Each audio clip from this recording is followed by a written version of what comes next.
ধর্ষণ মামলায় টিকটকার আব্দুল্লাহ আল মামুন ওরফে প্রিন্স মামুনকে গ্রেফতার করেছে পুলিশ। সোমবার রাতে গ্রেফতারের পর তাকে রিমান্ডে নেওয়া হয়েছে। দীর্ঘদিন যে লাইলার সাথে টিকটক করেছেন তার বাড়িতে এক ঘরে থেকেছে। এবার সেই লাইলার করা রাজধানীর ক্যান্টনমেন্ট থানার মামলায় তাকে গ্রেফতার করা হয়।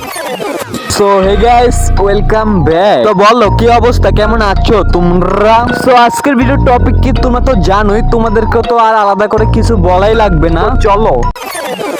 ওকে গাইস, তোমাদেরকে একটা বিষয় ক্লিয়ার করি, এদেরকে নিয়ে কিছু বলতে গেলে দেখবে যে মুখ দিয়ে আর কিছু বাড়াবো না, শুধুমাত্র গালি ছাড়া। তো তারপর আমি এদেরকে আজকে গালি না দেওয়ার চেষ্টা করব। আমি তো চেষ্টা করবো এদেরকে কোনো গালি না দেওয়ার, তারপরও যদি কোনো গালি দিয়ে ফেলি তাহলে I am sorry. Okay guys, দেখবা যে এরা দুদিন পর পর মারামারি করতেছে, আবার দুদিন পর পর ঠিকই হয়ে যেতেছে। মানে দেখবা যে এরা নিজেরাই মারামারি করতেছে, আবার নিজেরাই ঠিক হয়ে যেতেছে। আর মাঝে যা মনে করো যে অনলাইনের প্ল্যাটফর্ম গুলো নষ্ট করে দেওয়া যায়, আর মনে করো যে ওদের ভিতর কি নিয়ে গ্যাঞ্জাম হইতেছে, কি নিয়ে, তো এটা তোমরা বুঝতে পারবে না। বাট আসলে তোমরা বুঝতে পারবে না এদের ভিতরে সমস্যাটা কি। আর এগুলোর পরেও মনে করো যে তারা ঠিকই টেন নিয়ে থাকে। এবার ভাই সেটা মারামারি কইরা হোক কিংবা গ্যাঞ্জাম কইরা হোক, এবার যেভাবে হোক না, বা মনে করো যে ভালো কাজ করে হোক, আর এমনিতে এদের দিয়ে তো ভালো কাজ হয় না, তারপরে বলতে হয় এগুলার কারণে আর কি তারা ট্রেন্ডিং এ থাকে। আর এখন তো আছেই ভাই, কারণ গাইস তোমরা তো এখন দেখতেই পারতেছো মামুন আর লাইলার গ্যাঞ্জামটা। এখন যে মামুনকে তো এখন লাইলার জেলেই ভরে দিল ডাইরেক্ট, মানে গাইস ধর্ষণ মামলা ডাইরেক্ট জেলেই ভরে দিল।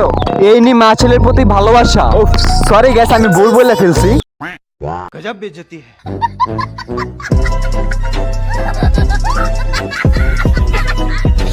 মামুন আপনাকে কিভাবে ধর্ষণ করবে, কিভাবে বলতে আপনি তো তার সঙ্গে মানে স্বেচ্ছায় ছিলেন। ওকে গেছে, আমারও একই কথা। যেখানে চুতমারানি নিজের ইচ্ছাই ছিল, সেখানে ধর্ষণ মামলা আসলো আবার কোথা থেকে রে ভাই? আর গেছে কিছু পোস্ট দেখলে তো প্রচুর পরিমাণে হাসি পায়। মানে পোস্ট গুলা কিরকম হয় তোমাদেরকে আমি বলি, দেখো। লাইলি মজরুল ভালোবাসার ফেল, আমাদের প্রিন্স মামুন আর লাইলার ভালোবাসার কষ্টে হোয়াট দ্য ফুসকা ম্যান।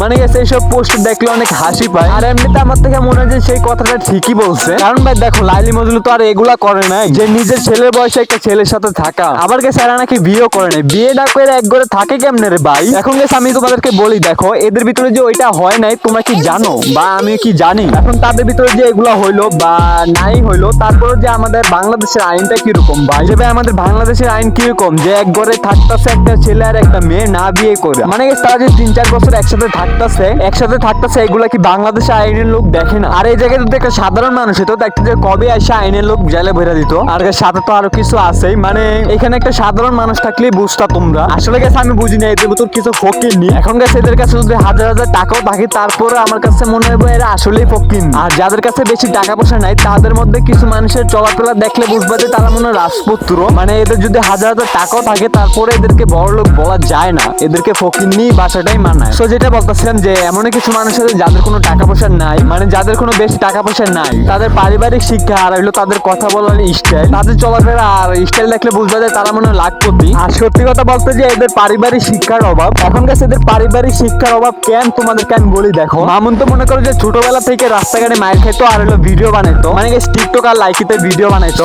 মানুষের মায়ের খাইতে আর হলো ভিডিও বানাইতে আর পারিবারিক শিক্ষাটা আর বেটায় নিতে পারে নাই, যার কারণে মনে করো যে এখন তার পারিবারিক শিক্ষার অভাব। আর লাইলার কিভাবে পারিবারিক শিক্ষার অভাব তোমাদেরকে আমি বলি, দেখো লাইলা মেয়েটাকে মনে করো যে ওর বাপ মা একটু বড় হয়েছে আর রাস্তা ছাইরা দিছে, তারপরে সে মিলিটারি এক সেনা সদস্যকে বিয়ে করে। আর সে মনে করো যে ওইখানে কিছুদিন খেলাধুলা করে আর হলো একটা বাচ্চাও, বাচ্চাটাকে আর মিলিটারিটাকে ছেড়ে আসে। তারপরে মনে করো যে আবার রাস্তায় নেমে যায়, তারপরে খুঁজতে আরেকটা মিলিটারি সদস্যকে পাওয়া যায়। তো তারপরে মনে করো যে আবার কিছুদিন খেলাধুলা করে, তারপর তাকেও ছেড়ে আসে। তো সে একই কাহিনী, সে আবার রাস্তায় নেমে যায়, কারণ তার তো এখন বাতার লাগবে, সে বাতার পাইবো কই থেকে। তো সেই কারণে সে আবার রাস্তায় নেমে গেছে। আর এমন করতে মনে করো যে মামুনকে পাইয়া ফেলছে। আর মামুনকে পাওয়ার পর কি বলতেছে শুনো। হ্যাঁ কি বুঝছো, কিছু বুঝো নাই? আরে ভাই আমি নিজেই তো বুঝি নাই, তোমাদেরকে বোঝামো কেমনে?